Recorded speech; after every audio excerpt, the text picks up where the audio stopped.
రైతు సంఘం శ్రీకాకుళం జిల్లాలో మొన్న తుఫాను కారణంగా చాలా జిల్లాలలో బాగా నష్టం జరిగింది.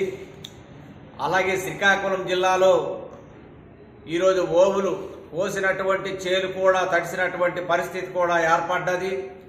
లోతట్టు గ్రామాలు కూడా నీటిలో ఇప్పుడు కూడా వరి చేలు ఉన్నాయి.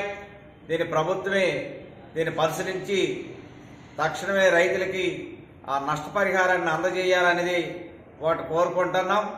అలాగే ఈవేళ శ్రీకాకుళం జిల్లాలో ఈ రైతు సంఘం జిల్లా మహాసభని జరిపించాలని 31వ తేదీ నిర్ణయించడం జరిగింది. అలాగే శ్రీకాకుళం హెడ్ క్వార్టర్లో జరిపించాలనేది ఒకటి నిర్ణయం జరిగింది.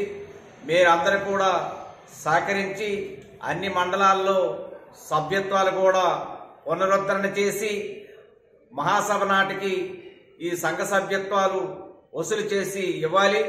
ఇప్పటికే శ్రీకాకుళం జిల్లా బాగా వెనకబడి ఉంది. ఈ రైతులు ఇక్కడ చూస్తుంటే రైతులు విపరీతమైనటువంటి ఇబ్బందులు పడుతున్నారు.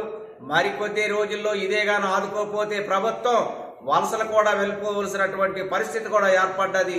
ఈ వలసల నివారణ అరికట్టి రైతులను ఆదుకోవాలని కోరుకుంటూ ఈ జిల్లా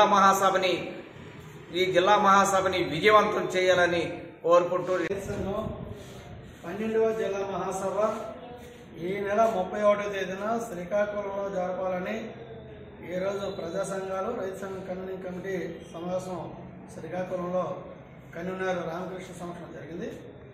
ఈ సందర్భంలో తీసుకున్న నిర్ణయాలు మేరకు సభ్యత్వాలు అలాగే నియోజకవర్గాల కన్వీనింగ్ కమిటీలు వేయడం 31వ తేదీ ఆదివారం పడుతుంది. డిసెంబర్ 31న శ్రీకాకుళం హెడ్ క్వార్టర్లో అందరూ తీసుకున్న ఏకగా తీసుకున్న నిర్ణయం మహాసభ శ్రీకాకుళం జరపాలని ఏకాభిప్రాయంతో వచ్చింది. ఈ సందర్భంగా ఖరీఫ్ సీజన్ పూర్తయి రైతులు వాటి పంటను అమ్ముకోవడానికి సిద్ధమవుతున్న నేపథ్యంలో జిల్లా వ్యాప్తంగా మన మిచాంగ్ తుఫాన్ ఫలితంగా నిజంగా తుఫాన్ యొక్క తీవ్ర ప్రభావం అయితే ఈ జిల్లాలో లేదు. కానీ చెప్పలేని ప్రభావం అనేది రైతుల మీద చూపడుతుంది. ఎందుకంటే కంటిన్యూగా చిన్న వర్షం పడడం ద్వారా ఓవులు వేసినవన్నీ కూడా తడిసిపోయాయి. కొంత చేలు గాలికి ఒరిగి నీటిలో పడి ఆనిపోయాయి. కుప్పలు కూడా నీరు చేరిపోయింది. దీనివల్ల ధాన్యం తడిసాయి. అదే క్రమంలో మొలక కూడా వచ్చిన దగ్గర ఉంది. రంగుమాని పరిస్థితులు కూడా ఉన్నాయి. ఈ అపారమైన నష్టం ఇది కనిపించింది, చట్టపరంగా కనిపించింది. దీన్ని దృష్టిలో పెట్టుకొని ప్రభుత్వం ఏమో ఒక పెద్ద 14 జిల్లాలకే పరిమితం చేయడం సరికాదు.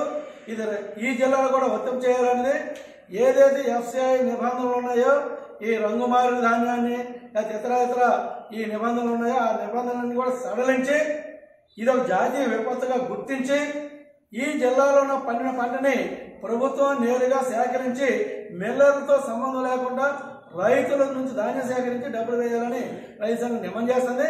దాంట్లో భాగంగానే ప్రాథమికంగా ఇప్పటి వరకు కూడా కనీసం కొనుగోలు కేంద్రాలు పెట్టామని ప్రచారం చేస్తున్నారు తప్ప ఆచరణలో రైతులు మేము అమ్ముకోవడానికి సిద్ధంగా ఉన్నామంటే తీసుకోవడానికి ఎక్కడ కొనుగోలు కేంద్రాలు లేవు.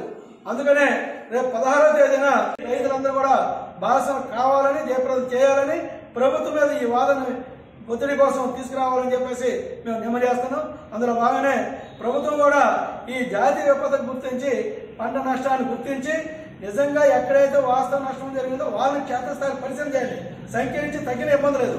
కానీ వాస్తవ లబ్ధిదారునికి మాత్రం ఈ గుర్తించి పరిహారం అనేది ఎకరాకి వరికి 50,000 ఏదైతే కమర్షియల్ క్రాప్స్ ఉన్నాయో జొన్న అలాగే అరటి ఇట్లాంటికి మరి 75,000 ఏదైతే కూరగాయలు అట్లాంటివి ₹1,00,000 వరకు ఇవ్వాలని చెప్పేసి మా డిమాండ్. ప్రధానంగా రంగుమారిన విత్తనం ధాన్యం అనేది ప్రభుత్వం తీసుకోవాలి. ఏ నిబంధనలు లేకుండా అసలు అరామర లేకుండా ఆర్బిక్ కేంద్రాల్లో తేమ శాతం చూడండి, అవి చూడండి, ఈ నిబంధనలు చూడండి కాకుండా ధాన్యం రైతు పండించాడు అవి మీరు తీసుకోవాలి అంతే తప్ప నిబంధన అనేది ఈ ప్రకృతి వైపరీత్యాల వల్ల సడలింపిచ్చే ఈ రైతును ఆదుకోవాలని చెప్పేసి మేము రైతు సంఘం డిమాండ్ చేస్తున్నాం. రేపు 16వ తేదీ కలెక్టర్ ధర్నా చేయడం జరుగుతుంది.